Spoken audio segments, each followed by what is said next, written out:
Hello friends, welcome back to my channel. I am Regina Monique and this is Woman of Your Word.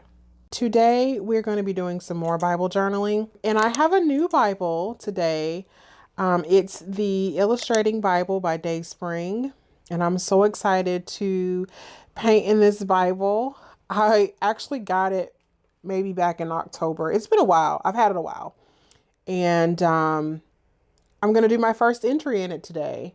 And so I'm excited to share with you guys and paint with you guys. I actually was inspired to get this Bible out. They have several, well, not several. They've got a couple different versions now. So the one that I have here, as you can see, is the Psalms and Proverbs. They have one for the Gospels. And then they also have a larger one, which is the complete Bible. I love journaling in the Psalms and the Proverbs. The scripture that I'm going to be journaling around is out of Psalm 34.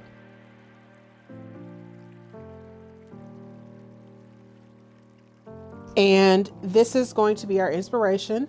I found this picture online and I wanted to come back to it today. So we're going to be recreating this flower with the ladybug. And as you can see here, I am penciling everything out, or I have already penciled everything out. And now I'm just going to mark off the scripture with some washi tape because I actually do not want to cover the words in this Bible.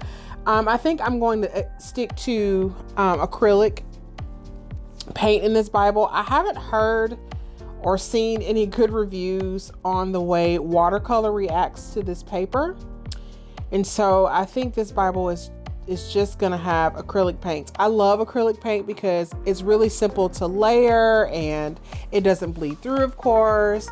The colors are vibrant. And so it's just a really easy medium to kind of work with. So as you can see here, I've got a couple different yellows that I'm going to be using to paint this background. And I'm also going to be using this orange color too.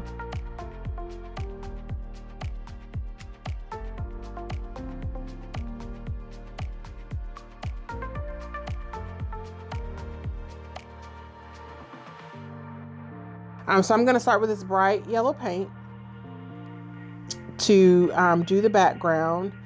So pretty, but it's not going to stay this bright. But it's so pretty.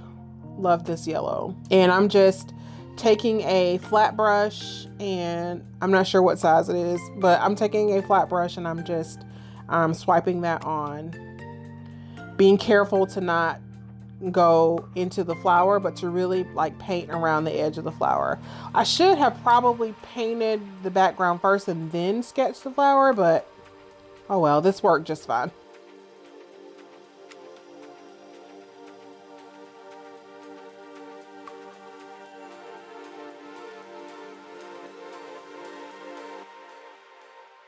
And so now I'm mixing that orange and then that mustardy gold color together. Just a little bit of that orange though, not a lot. And I'm going over this yellow to kind of tone it down a little bit. And for me, it was dark. It was a little darker than I wanted it to be. But you'll see after I do this, I'm actually going to take some more of that bright yellow again. And I'm just going to like very lightly go over that gold now that I have there. Because I want it bright, but I didn't want it too bright. But as you can see, I'm just taking really small swipes or small amounts of that yellow paint and just going back over it, just so I can have like, you know, a hint of that brighter yellow coming through.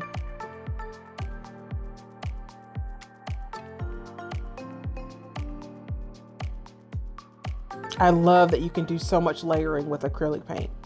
You can layer with watercolors too, but you kind of have to let it dry between each layer, and that can be a little time consuming. But you can layer with watercolors, but I love acrylic paint. So I'm just finishing up here that one little section of yellow that's going to be poking through there.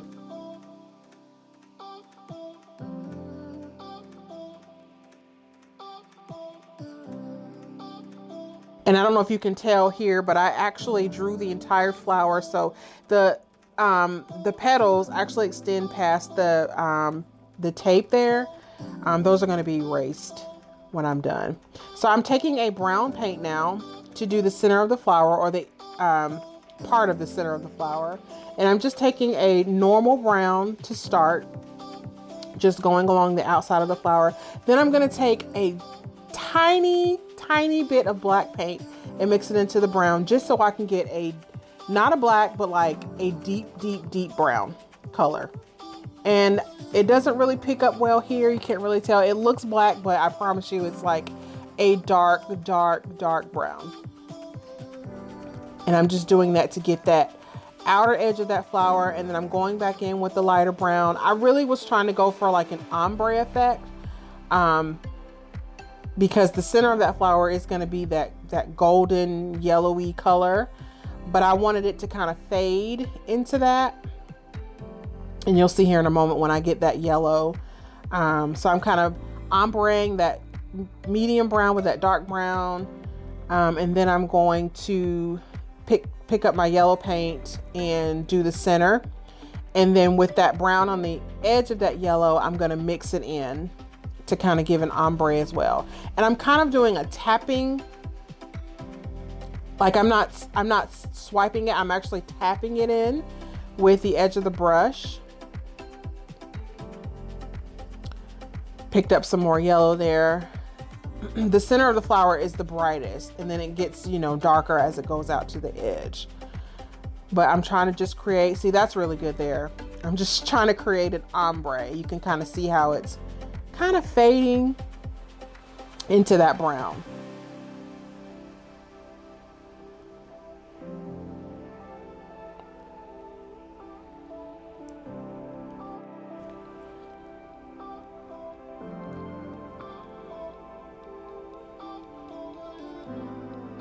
Acrylic paint is so good to layer with. It's probably my favorite medium to use.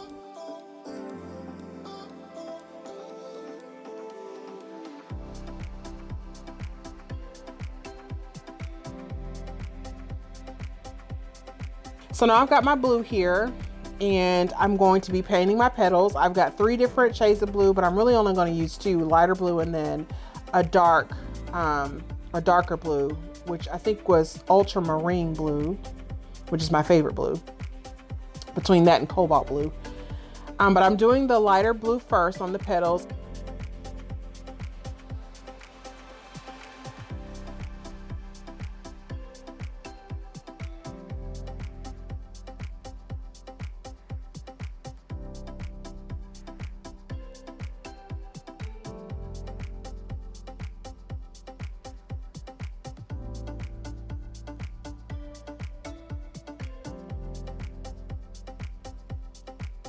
When I get to these 2 petals right here, it almost looks like I messed up, but I didn't, because those petals are so close together. You can't see where they separate, but I promise I'll fix it to where they'll be separated by the darker blue. I love this blue, it's so pretty.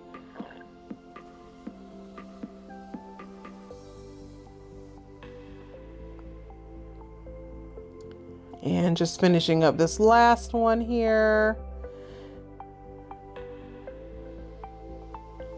It's also really hard to paint with this camera overhead because there's like the actual tripod is in front of me. And so the way I'm positioned, like I have to like paint around the actual tripod. It was kind of weird, but I got it done. And now I'm gonna take my darker blue, and now we're going to create the shadows of the petals. So I'm taking that darker ultramarine blue and I'm just outlining the petals with it, just to kind of create this shadowy effect. One thing I love about painting things in nature is that nothing in nature is perfect. And so I love the freedom that you can have with painting in general, there's a lot of freedom, but I love the freedom that I have when I'm painting things in nature, because it's not perfect. It's not supposed to be perfect. And so something that may look like an imperfection is actually very, very pretty and very beautiful, or can be very pretty and very beautiful.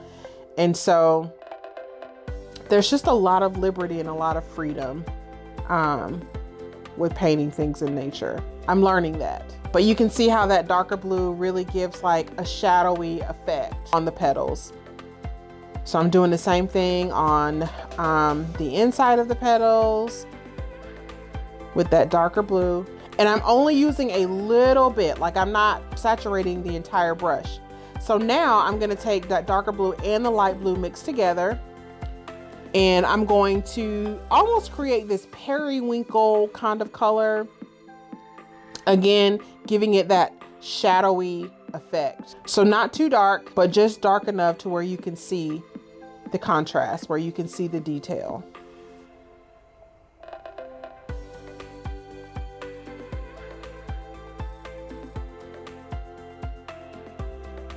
And now I'm gonna go back in with that dark blue again and just do some swipes, giving it some more detailed shadows. And I just do a few of those here and there, not too much.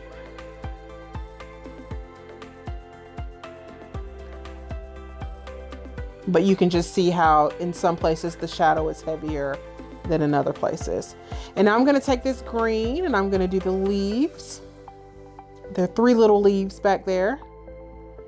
We're just gonna fill those in very carefully, not to go over the yellow or the blue. Painting is definitely a skill, one that I obviously have had to develop. I don't know if you guys have seen my Bible journaling flip through. I have definitely grown, and it's a skill, and it does take, you know, steady hand. It does take technique. But once you got it, it's awesome. And I apologize about the camera going in and out, blurry. I forgot to tap the autofocus button before I started filming, so I apologize about that. But for the most part, you guys can still see it pretty good. All right, so we're done with the painting of the flower. So now I'm just going to pencil out my little ladybug, which I thought was so cute. But I'm gonna pencil it out first. And a ladybug is really easy to draw, guys. It's just a big circle and a small circle and 2 antennae. So easy to draw. And of course, I'm gonna take my red paint and color in the body.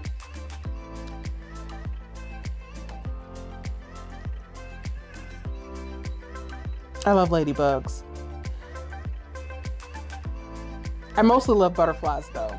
Fun fact about me. Love me some butterflies. I love everything that butterflies symbolize, how they symbolize change and just transition, and I love it. But I also love ladybugs too. Super cute. So fill it in her little body, and then I'm gonna go back with that black paint, obviously, and fill in the head. Again, using just the very tip of that brush, using very little paint on that brush to fill that in. Painting is about control and technique, but I'm telling you, once you get it, you got it. And we're just gonna go in with that same black and put her spots or dots. Ah, so cute. And for the antenna, I'm actually not going to use the paint because I was afraid it was going to be too thick. So what I'm going to do is I'm going to take a gel pen and go over the antenna. That was a lot safer than using the paintbrush. And the ladybug is done. My favorite part, removing the tape. It's so satisfying to watch. I love clean lines. So satisfying to watch that tape come off and to see like the clean edge. And I'm gonna take my pencil, like I said, and erase, because I actually drew the entire flower. So I'm gonna erase the sketch.